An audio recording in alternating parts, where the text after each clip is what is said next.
Muito bom dia, boa tarde ou boa noite, diferente do horário que você estiver acompanhando mais um podcast aqui do Diário de Vacaria, seja muito bem-vindo, seja muito bem-vinda.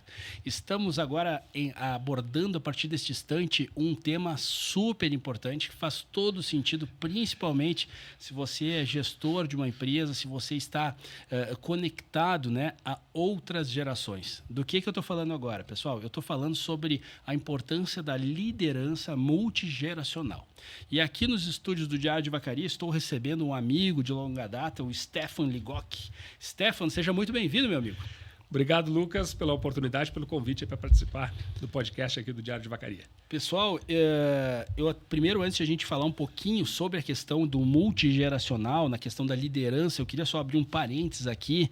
Stefan, meu amigo, me conte um pouquinho. A última vez que nós falamos, ou a primeira, na verdade, ali, que a gente tinha uma conexão muito grande, tu estava trabalhando, né, no Jornal Pioneiro, lá em Caxias, lá na IBS, e tu estava trabalhando no segmento de economia, na editoria, e por lá a gente acabava trocando algumas figurinhas, aqui lá em 2002, 2003. Sim. Cara, e aí, como que tu chega hoje no termo tua empresa, maduridade, falando sobre multigeracional? E aí, cara?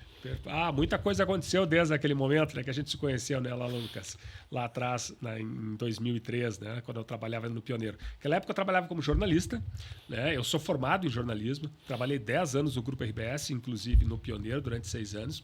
E em 2010 eu fiz um reposicionamento de carreira, deixei o jornalismo, tive uma boa carreira no jornalismo, mas era uma profissão que já não me representava mais naquele momento. Fui para a área de comunicação corporativa e depois marketing e /vendas, né?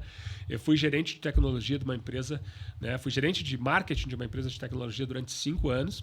E aí eu fiz, em 2016 eu saí dessa empresa e abri a minha própria empresa. Fui empreender quando eu já tinha 40 anos de idade. Abri uma empresa de consultoria e treinamento em marketing digital e vendas. Toquei essa empresa, tenho ela até hoje. E em 2021 eu resolvi fazer uma formação, né, uma pós-graduação em mercado da longevidade na FGV. Porque esse tema dos impactos do aumento da longevidade sempre me encantaram bastante, né?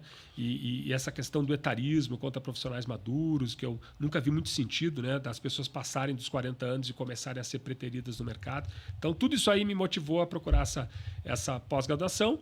E aí, em 22, eu abri, então, a Maduridade, que é uma empresa de soluções para o mercado da longevidade, né? Tanto para a área de marketing, novos negócios. Basicamente, eu ajudo os gestores de empresas a desenvolver soluções, né, produtos e serviços para pessoas com mais de 40 anos e também ajudá-los a entender a importância de ter times multigeracionais, ou seja, com profissionais de várias gerações. Cara, que interessante, porque eu acho que realmente esse é o assunto da vez. Eu tenho uma recordação de uma fala, se eu não me engano, foi do Elon Musk, que ele comentou que um dos problemas atuais que estamos tendo, eu acho que ele estava fazendo se eu não me engano, foi uma perspectiva do Japão, que ele estava contando que se vendem mais fraldas para idosos do que fraldas para as crianças, né? Então a gente consegue ter como é assim, um novo contexto, né, mundial, onde a gente vê que existe sim, através da evolução da própria ciência, da inovação, né, da tecnologia em si, de vários, né, outros recursos, que as pessoas estão tendo uma sobrevida maior, né? E obviamente, se eles estão com uma sobrevida maior, isso significa que eles estão permanecendo mais tempo nos seus trabalhos, que eles estão permanecendo muitos, né, na lideranças de empresas. Perfeito. E isso faz com o quê? Que aquela geração que está chegando agora encontre aquela geração que está permanecendo. E aí, nisso tudo, a gente começa a falar e trazer o contexto do multigeracional. Aí eu queria que tu falasse um pouquinho o que é liderança multigeracional. Perfeito. Sobre a frase do Elon Musk, né, faz muito sentido, né, porque o que a gente está percebendo no mundo, né, Lucas? O aumento da longevidade. Isso não é só lá no Japão. O Japão só começou isso mais cedo, né? Nós temos pessoas lá no Japão vivendo até os 120 anos e é bastante comum, né? Acontece que nos outros países, não só os desenvolvidos, mas os em desenvolvimento, como é o caso do Brasil, está aumentando a longevidade por conta de que as pessoas estão se cuidando mais e a medicina avançou, né? A tecnologia avançou, as pessoas estão vivendo mais e melhor. Então, o que está acontecendo? Pela primeira vez na história, nós temos 7 gerações convivendo juntas no planeta. né? A geração silenciosa, que são os que têm mais de 80 anos de idade, geração Baby Boomer, mais de 60, geração X, mais de 40, temos os milênios aí, mais de 30, depois geração Z, né, que são os menos de 30, né, ali entre 15 e 29 anos, temos a geração Alpha, que tem até 15 anos, e temos até a geração Beta, que é a geração que começou nesse ano de 2025. Então é um verdadeiro caldeirão de gerações aí que nós temos, né, pela primeira vez na história. E no mercado de trabalho, né, respondendo a tua pergunta, no mercado de trabalho nós temos aí pelo menos 4 gerações já atuando juntas. Isso nunca aconteceu antes, porque até 20, 30 anos atrás, o que a gente tinha, né, Lucas? Nós tínhamos ali, no máximo, 3 gerações, né? A gente tinha ali no mercado de trabalho. Hoje, como as pessoas estão vivendo mais, elas também estão trabalhando mais. Né? Então, nós temos aí cenários, por exemplo, que temos numa mesma empresa pessoas de 20, 30, 40, 50, 60 anos, às vezes. Né? Às vezes até mais de 70 anos.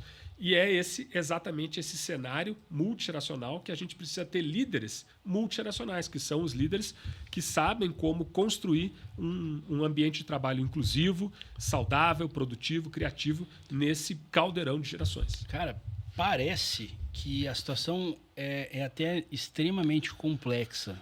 Mas eu acho que a gente até estava conversando antes. Eu acho que tem uma palavra que pode ser, digamos que assim, a chave mestra dessa operação. Cara, qual que é a palavra que faz tudo isso funcionar, cara? Eu diria que é comunicação. Tá faltando a gente se comunicar melhor. Nós, várias gerações diferentes, né? A gente se comunicar melhor para a gente se entender melhor e a gente se respeitar mais também, tá? Porque isso é importante. Tem um elemento aí chamado etarismo. Né? Não sei se você já ouviu essa palavra. Etarismo é o preconceito de idade. E, geralmente, a gente conhece até o etarismo mais do que é o etarismo, que é o preconceito do jovem contra o maduro, contra a pessoa madura. Né? Inclusive, nos últimos 20 anos, a gente teve um excesso de juniorização aí do mercado de trabalho e hoje nós temos mais jovens do que pessoas maduras. Né? Pessoas maduras aqui eu vou chamar pessoas com mais de 40 anos.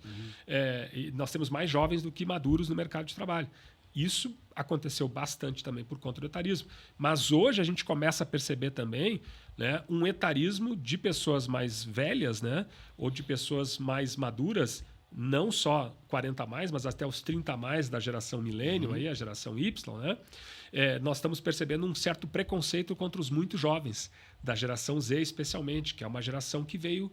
É uma geração nativa digital, extremamente digitalizada, né, que veio com uma outra concepção de mundo, assim, de propósito, de busca por qualidade de vida. E está havendo realmente assim, alguns enfrentamentos, né, conflitos geracionais que a gente não teve antes, porque essa geração também, a geração Z, já estava acontecendo até antes com a geração milênio, né, que também é digitalizada. Eles são gerações, né, milênios e Z, gerações que vieram com mais informação. Né? Porque antes da internet, né, Lucas, é bom lembrar que vamos dizer assim, a informação estava na mão dos mais velhos. Agora é só você dar um Google ou um chat GPT que você vai atrás da informação. Importante, né? Isso aí que tu está falando, sabe por quê? Eu vou te dar um exemplo de uma situação que me chama muita atenção e eu tenho utilizado, inclusive, ele. Até então, no nosso tempo, vamos voltar um pouquinho, a gente, para se deslocar, por exemplo, para alguma região do Brasil que a gente não sabia, de certa forma, onde era, a gente tinha o famoso guia 4 rodas, cara. Não sei se tu lembra desse negócio. Eu cheguei a usar isso. Pois é, a gente usou. Ou a gente, se não tinha o guia 4 rodas, a gente tinha o hábito de parar de posto de gasolina em posto de gasolina, pegando a referência de como que a gente chegava até o nosso destino. Sim. Isso lá atrás, né? Tô falando de anos 1990, né? Só que a diferença agora é que tu entra no carro, automaticamente tu coloca ali no Waze e tu coloca o teu destino final, o teu inicial e o teu final. Sim, perfeito. E qual que é a relação que eu faço com essa história? Que eu acredito que essa geração que está chegando agora, né, que é essa geração alfa, geração beta, que é a geração mais nova e disruptiva, né, do ponto de vista de ter acesso a tudo isso, ela sabe onde ela quer chegar, mas o que falta é o como chegar. E aí, o que acontece? A gente vê essa relação, uma esteira de 7 gerações, como estava falando, e a gente vê a dificuldade, porque cada uma delas está encontrando uma maneira de criar o seu percurso. Enquanto umas vão por terra, outras vão para o ar, outras vão para o mar. Boa. E aí fica a questão toda que a gente tem que construir. Como que, não sei se é talvez a escuta, talvez o autoconhecimento, talvez a transferência de conhecimento entre gerações e não só o fato do saber, mas o fato também da própria pressão que o mercado cobra. A gente está vendo, a gente está literalmente, na minha percepção, vivendo a Terceira Guerra Mundial hoje, do ponto de vista econômico. Então, assim, a gente começou a viver isso agora. Então, assim, é tudo muito rápido, é tudo muito novo. E aí, como é que a gente transforma isso para um evento de chegar numa... Pô, preciso formar um líder multigeracional. Quanto tempo, cara? Olha, o quanto antes você começar, melhor, né? Então, por exemplo, eu vim aqui à Vacaria realizar esse treinamento de liderança multigeracional na SIC Vacaria. Estou muito contente que deu lotação esgotada no curso, né? O que mostra o interesse das pessoas em saber mais sobre o tema diversidade geracional, sobre o tema gerações, né? Sobre os impactos do aumento da longevidade, inclusive no mercado de trabalho, né? E também sobre a importância de desenvolver essa liderança multigeracional, que é exatamente entender as diferenças entre cada geração, né? Então, assim, hoje a gente percebe que cada geração tem as suas vantagens, né? Por exemplo, quanto mais maduro você tem mais experiência de vida. E aí você já passou, já viveu algumas coisas, né? Então você já sabe atalhos.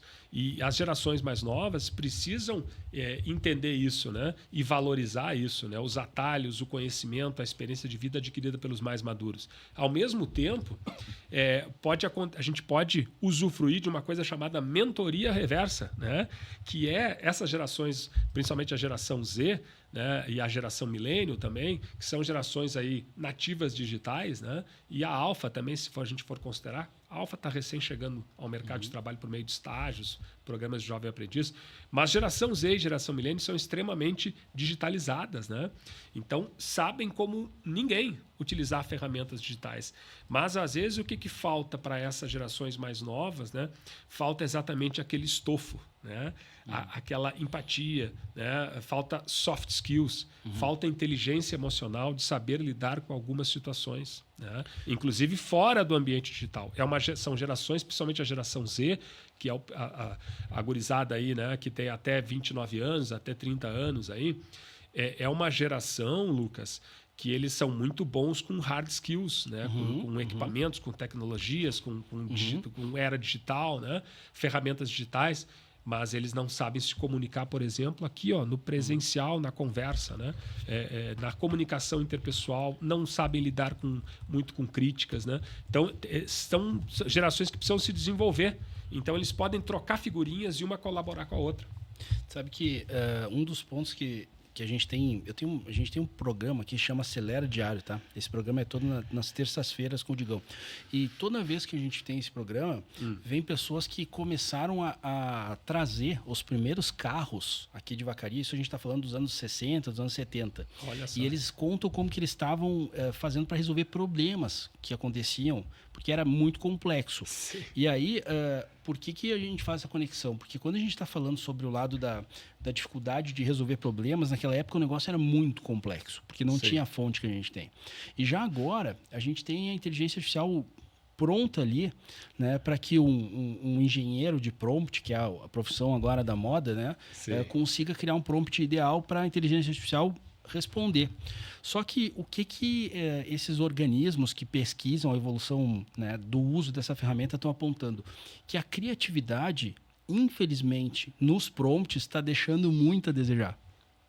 Ou seja, a conexão que eu queria fazer é como que a gente concilia duas palavras, criatividade e um outro lado que eu acho que a gente tem que colocar nessa conversa, que é a palavra ansiedade, cara. Exatamente. Porque eu acho que cada uma das gerações tem uma ansiedade diferente, cara. E aí? Olha, e é mais acentuada, né, essa ansiedade nas gerações mais jovens, né? O que é natural. Quando você é jovem, você está ainda, né, desenvolvendo lá o córtex pré-frontal, né? Eu não sou médico, né, mas eu já li a respeito disso. E o córtex pré-frontal é aquela parte do nosso cérebro que a gente toma as decisões, que a gente elabora, né, os nossos pensamentos para tomar as decisões, né? E isso ainda não é desenvolvido totalmente nos jovens, né? Então, é natural que o jovem cometa erros com mais frequência, né, do que pessoas mais maduras, né? Então, assim, também é fundamental essa troca de gerações até para estimular essa criatividade. Porque se você delegar tudo para uma ferramenta digital como o ChatGPT, para uma inteligência artificial, nós vamos chegar num ponto que não vai ter mais nada original. Já pensou nisso, Lucas? Então, assim... Sim, cara. E aí, olha só o valor, né, das gerações mais maduras que nós temos aí, né? Ainda convivendo no mercado de trabalho. Já pensou se a gente ter só profissionais jovens nas empresas? A gente vai perder todo um legado, toda uma história, uma experiência de vida que teve aí antes, né? E aproveitando o teu gancho aí da questão da IA, os profissionais maduros, eles têm muito potencial para se destacar nessa era da inteligência artificial, exatamente porque eles têm repertório e experiência de vida e vocabulário, Lucas. Uhum. Que é o que falta muitas vezes para os jovens. Não estou fazendo crítica aqui, tá, aos profissionais são jovens. Características, né? São características, porque eles estão ainda adquirindo ferramentas, né? Adquirindo conhecimento, né? Mas muitas vezes assim, o que falta exatamente para as novas gerações é repertório, né? É uma geração, principalmente a geração Z, que lê menos, né? Que consulta mais aí o Google, mas que ao mesmo tempo não tem muita referência. Então, aí a importância de nós termos essa diversidade geracional para que as gerações possam colaborar uma com a outra. Sabe que eu acho que uma ferramenta que é bacana a gente colocar na conversa, e cada vez mais eu tenho... É como se a gente lesse o livro, né, várias vezes em momentos diferentes da nossa vida. Eu pelo menos, carreguei essa experiência comigo, que o mesmo livro lido em momentos diferentes traz respostas diferentes. Né? Visões diferentes. Visões diferentes. E uma das palavras que eu tenho, assim, digamos que, levado para esse exemplo é o lado da cultura organizacional. Né? Com o quanto que uma empresa bem estruturada pode proporcionar de recursos para conseguir neutralizar esse tipo de conflito entre gerações e também agravar, porque se a cultura falha, ela consegue literalmente colocar um ambiente bélico dentro de uma empresa. O que tu acha disso? Perfeito. Os líderes têm que exatamente influenciar para que isso não aconteça, né? E o que a gente percebe assim muitas vezes, né? Aí, de novo, nessa questão que eu mencionei antes, né? Nos últimos 20 anos, houve um excesso de juniorização nas empresas. Em algum momento ali do início da era digital, nós estamos vivendo a era digital faz o quê? 20 anos, né? Que começou aí a internet, redes sociais, né? Eu diria até que 2007 para cá, com o surgimento do iPhone, que a gente passou a ter isso aqui no bolso, né? Um smartphone, isso se acentuou, essa era digital. Em algum momento ali, houve uma associação de que ser jovem é igual a ser tecnológico, criativo. E isso fez com que os profissionais maduros fossem, aos poucos, sendo preteridos, né? Sendo dispensados das empresas. Aí agora a gente está vendo aí a necessidade, né, de ter profissionais maduros nas empresas exatamente para não se perder esse legado aí, né? Então, o líder, ele precisa... Um dos papéis desse novo líder, desse novo gestor, é exatamente garantir essa diversidade geracional nas empresas para que a gente possa ter exatamente isso que você mencionou aí, né, Lucas? A gente ter essa garantia aí de que vai ter criatividade, vai ter produtividade, vai ter diferentes visões de mundo e pontos de vista exatamente para se buscar soluções melhores, para desenvolver um produto, para desenvolver um serviço, na relação com o cliente, para o atendimento ao cliente. Você está vendo a gama de vantagens que tem aí a gente ter profissionais de diferentes gerações numa mesma empresa? Pois é. Cara, eu queria que tu deixasse para nós, Stefan, uma mensagem justamente para quem está num momento onde eu acho que a gente tem que colocar o cenário seguinte, de viver gerações diferentes dentro de uma empresa, cara. O que tu deixa aí? Tem um curso? Deixa para nós algumas palavras importantes para as pessoas fazerem uma reflexão aí. Perfeito. Acho que é importante, né? Hoje você que é empresário, que é gestor de empresa, né? Você que é diretor de uma empresa, é fundamental você primeiro tentar garantir essa diversidade geracional, né? Ou seja, se você olha para o seu time ali e só tem assim jovens, ou até mesmo olha para o seu time e o seu time tá envelhecido demais, vamos dizer assim, né? Só tem gente madura, né? Há um problema, não está havendo um equilíbrio, porque a sociedade não é isso aí. A sociedade não é só jovem e não é só madura. A sociedade, hoje nós temos aí praticamente assim, ó, 30, 30, 30. Né? Nós temos 30% jovens, 30% de pessoas ali entre 35 e 50 anos e mais 30% com mais de 60 anos. Então, assim, as empresas têm que representar isso também. Né? Então, minha sugestão, né, o gestor ter esse olhar de diversidade geracional e, se você está com dificuldade, né, de garantir essa diversidade geracional e entender isso, vale a pena consultar um especialista. Né? Eu, né, no meu caso aqui, né, eu trabalho, né, com diversidade geracional, com o mercado da longevidade. Estou com esse curso aí, o Liderança Multigeracional, que inclusive realizo também no formato in company. Né? Estamos realizando aqui na SIC, aberto a várias empresas. Né? Mas é importante, assim, se você está com alguma dificuldade, né, de entender esse novo mundo, os impactos do aumento da longevidade na sua empresa, é muito válido falar com um especialista. Tá bom. Stefano, obrigado por ter vindo aqui até o estúdio Diário de Vacaria. Vou deixar as portas abertas com toda certeza. Esse tema, ó, vai render muita conversa. Rende muita conversa. Para você que está acompanhando mais esse podcast aqui do Diário de Vacaria, é realmente uma oportunidade incrível de a gente falar sobre gerações, sobre esse contexto muito bacana que o Stefano trouxe para nós, que é a questão de liderança multigeracional. Essa foi apenas uma das tantas conversas que certamente teremos aí nas próximas semanas, né?